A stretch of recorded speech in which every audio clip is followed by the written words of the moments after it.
Hi all, we're back for game 9, myself and Paul Georgiou. So this is a very interesting game, isn't it, Paul, from a stylistic point of view and the original ideas in the opening?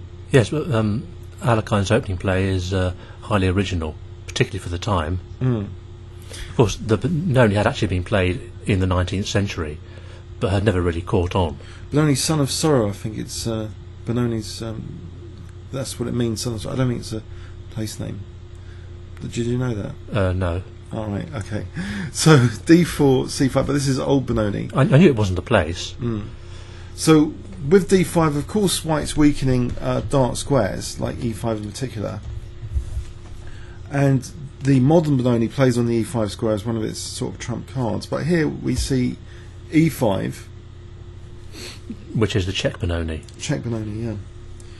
And often, well, the plan that I would use as white after d6 would be, because I've seen this game with Chris Ward, he plays like this and tries to exchange off light square bishops, then you try and get a knight to f5 or somewhere juicy on the light square and win. Just get rid of the light square bishops, because black's putting pawns on dark squares here. I think that's like the logic that I sort of follow. I don't know about you, but white plays more aggressively now. Also, frequently black tries to swap off his dark square bishop as well, with bishop e7 to g5. Yeah, because white's also, if white loses that bishop, then there's lots of dark square weaknesses, conversely, yeah? So there's bishop swapping plans for both sides here. But white plays very energetic with f4, which suffers a little bit because he's vacating now that e5 square for a piece, isn't he? It's certainly double-edged. I think white would rather play g3 first, so he can take back on f4 with a pawn. Yeah, but not immediately, of course. Because of queen h4's, yeah. But in principle, yeah. But later on. Yeah. After e takes f4, bishop takes f4, we have a kind of rule-breaking move now, moving the queen out early. Like, wouldn't Tarash be offended by this move if he took his rules seriously, very seriously? He wouldn't. This move wouldn't be considered. Wouldn't be on the horizon. But it's got a positional idea, hasn't it? A very nice positional idea. Tarash would have been shocked. Also, I've just noticed black also played queen f6. It's interesting, forking f4 and b2. Yes. Queen f6. What does actually white play here after queen f6? It appears to win a pawn, because bishop c1 loses to queen h4. Queen c1. It's queen c1 as well, yes. That's oh, sorry, you didn't say queen c1. No, I said bishop c1. But maybe queen c1's one of the only moves here. I think it probably is the only move. Queen c1, yeah, queen c1. That's the move. All other moves... Actually, there might be knight e2, apparently. Knight e2, interesting pawn sack. So knight, yeah, with initiative for white. I wouldn't play that with black, actually, now I'm looking at it. No, that's not too good. There's going to be rook b1s, etc. Queen h4 is better. So queen h4, interesting idea, queen h4 check. Basically, now if bishop g3, then there's queen takes e4. So g3 is basically virtually forced, isn't it? Again, white could try it as a sack. Bishop g3, queen takes e4. Knight e2. Knight e2, let's see, what's the evaluation here? I know it looks like pressure. Okay, so bishop f5, by putting pressure on c2 immediately, that's the problem. Yeah, bishop f5 might actually be a very good move here for black. Maybe black can actually play queen c2 and get the queens off. Queen b4, queen d2. Still, it looks as though white could generate some play here. Certainly here white has something for the pawn. Yeah. Yeah. So that's an interesting idea as well. Okay, so g3 was played though, not wanting to do that sack. So the queen went back to e7. So mission accomplished in a way, in that the bishop can no longer go back easily to g3, and that becomes important now. Also, white has to protect e4. Well, possibly he doesn't. Again, he can try sacrificing it. Knight f3 maybe, then queen takes e4, king f2. King f2, and then, oh yes, and then a move like bishop d3 rook e1. Yeah, maybe that would have been a good shot, actually. Yeah. Certainly generates some play. Yeah. But after knight c3, kind of an energetic, modern Benoni move in a way. This next move, G5, it does accelerate the fianchetto of the bishop, which means that the dark square E5 and the dark squares in general are pressurized by black. Okay, the downside, of course, is F5. If white can swap off the light square bishops, then F5 is going to be a bigger problem than usual. But also another downside is white's potential undermining operation H4. If black castles kingside, it's going to be weakening his kingside a bit. But black now has a firm grip on the E5 square, which is key in Benoni positions. Yeah. So, knight D7. Just keeping an eye on E5 now. H6. Okay, you can answer H4 with G4 at the moment. No big problem. Now he plays knight Gf6, putting more pressure on E4. And in fact, white does offer up E4. I guess taking on E4 would be not such a hot idea here. It looks pretty risky. Yeah. Do we need to prove it, or should we just quickly check it? Okay, we takes, knight takes, queen takes, bishop G2, I guess. Bishop G2. No, quick. Bishop G2. Sorry, yeah. There's nothing behind the queen. Yeah, Bishop G2, and it's not worth looking at there. That looks very scary. It's possible. Knight takes E4. Would a computer have played this knight E4? Here. It's thinking about knight E4. Yeah, thinking about knight E4. And she promoted knight, as computers sometimes do for materialistic moves. But now it's found something for white here. It's found a crushing move, actually. Here, all of a sudden, it's changed its mind. Bishop D4. Oh, dear. I was going to give that as a quiz to our YouTube viewers. But Bishop D4 here is slightly better than what we've been suggesting. Hits the rook with tempo, threatens rook E1. Oh, dear. So if knight E5, bishop takes, I think black's starting to fall apart. Knight takes E5. This starts to get very, very sharp very, very quickly. So if queen takes rook E1... No, the king in the centre. Queen takes check, winning the queen. It's no good, yeah. So there's no real answer to bishop D4, I guess. Queen H7, trying to offer the exchange. But then again, the king in the centre... White doesn't even have to take the exchange. You can torch black with this. And now he can win the exchange. It's not good. It's not good for black. Okay. I think the lesson is if you're going to play moves like Queen H4 check, then Queen E7 and then G5, you have to be careful. Yeah. You've got good positional ideas behind it. Yeah. But watch out for tactics. Yeah. So basically this happened, bishop E2, instead of moving the bishop back, and this was another question we had about moving the bishop back, was that possible to, because the bishop, although it looks terrible there, maybe, H3 and G4 later, and even bishop H2 to challenge G5 later, but he just voluntarily gives up the bishop, but actually Alexander doesn't snap up the bishop here. I think on general positional grounds, White wants to keep that bishop. Yeah, so as black, you would have snapped up the bishop here, wouldn't you, Paul? I would. Immediately. Not play bishop G7. I would chop off that bishop. Yeah. Pronto. But he now does it though. After seeing rook HF1, I suppose if he doesn't now, then bishop G1 is more attractive. It's not hemming in this rook, is it? No. So he decides overall best to take off the bishop. And then we've got this common Benoni plan of expansion on the queen side. So he's still not castling. He's playing very dynamically on the position. Nothing's routine about this game. But black now has a firm grip on the E5 square as well. Yeah, he plays A6, so he can just expand on the queen side. So knight G1 has an idea behind it that he's liberating the bishop for bishop G4. So either exchange off light square bishops or simply take off this potentially monstrous knight, which for some reason Alexander wasn't that attracted to plonking on E5 here. He plays B5, which is very nice as well. Bishop B7.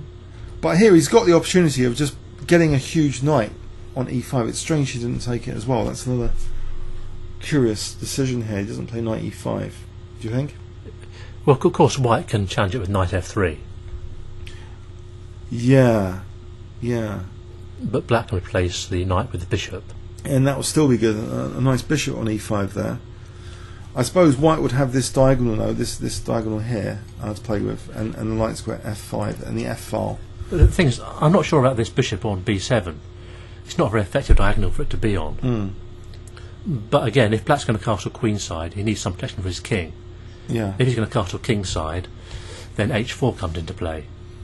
Yeah. So it's not 100% clear. I think if black could actually play his pawns back to g6 and h7, he would just be positionally winning. Yeah. Yeah. This Then he could castle kingside, push down the queenside pawns. It would be a wipeout. Yeah.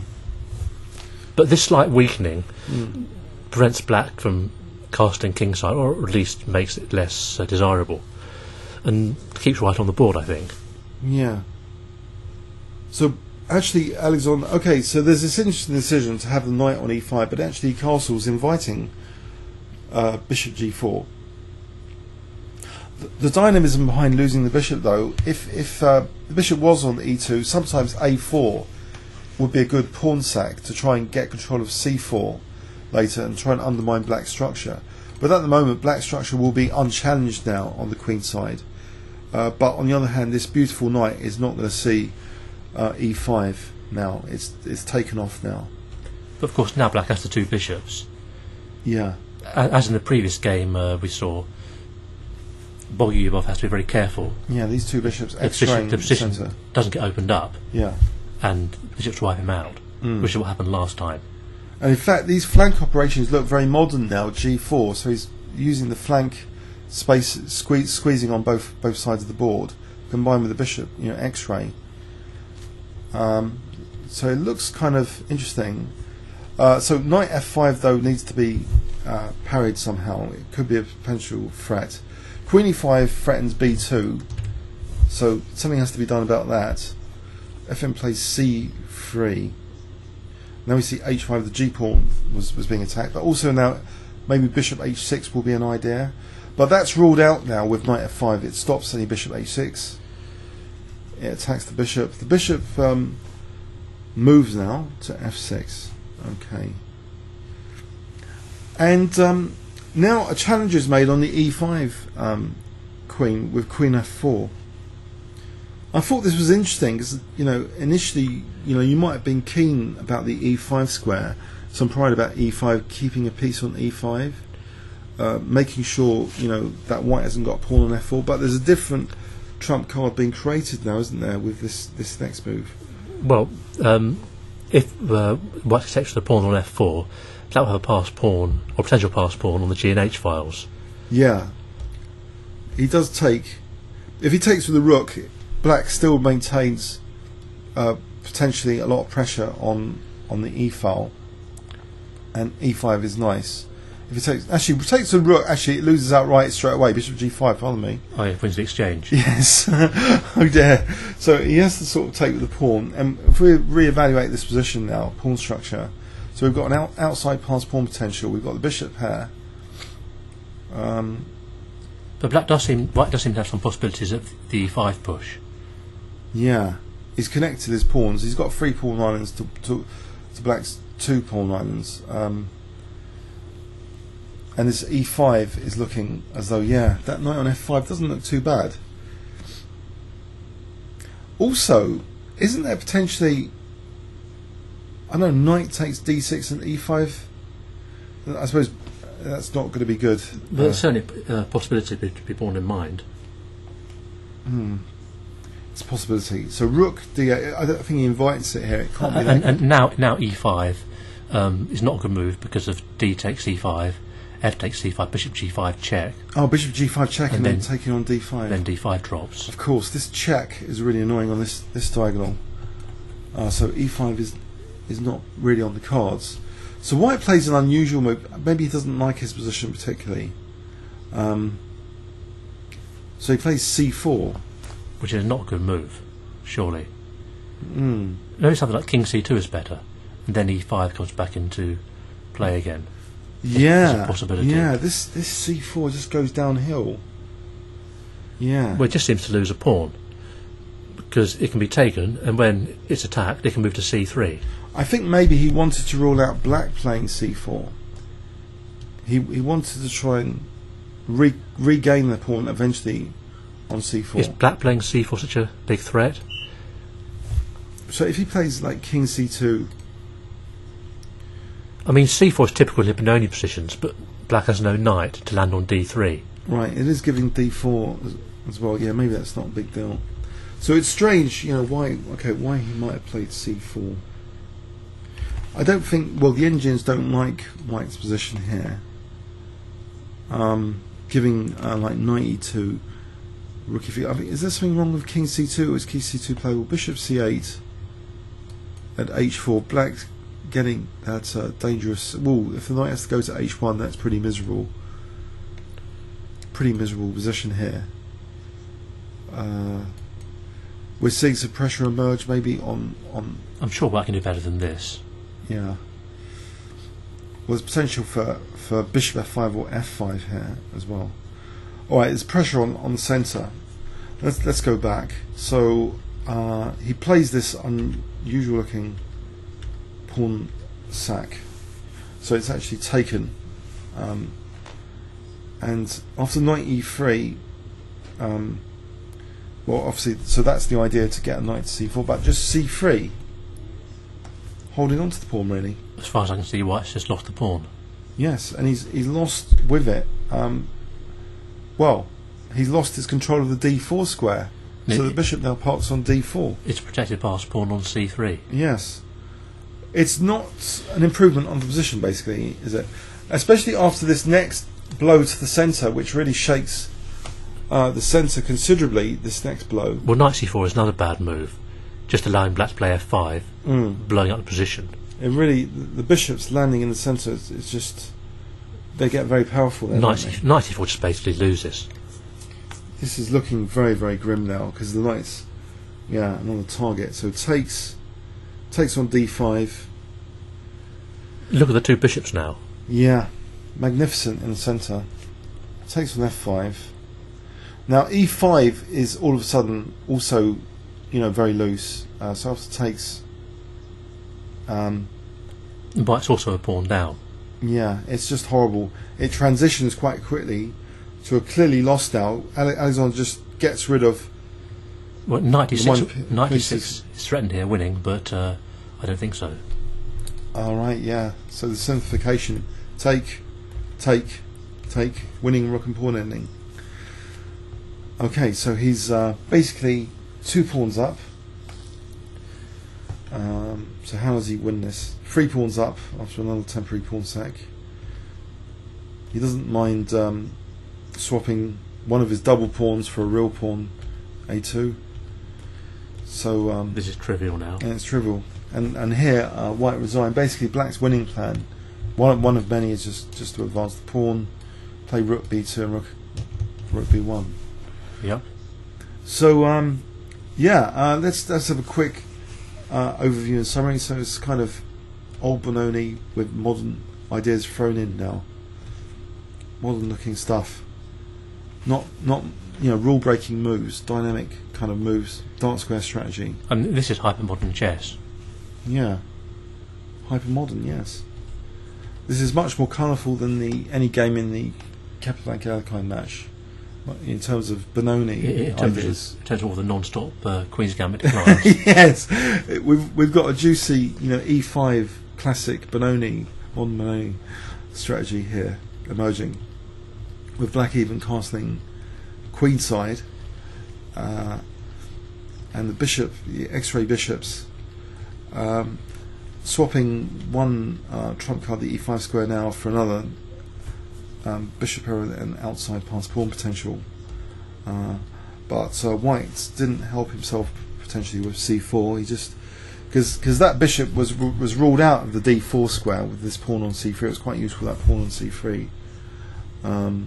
Maybe he didn't like playing without the bishop here, but you have to try and keep the bishops out. Yeah, but Bogo basically collapses around the next 3 or 4 moves. He just totally, once the bishop's on d4 and f5 happens, this bishop's now, it's just hypermodern destruction of the centre.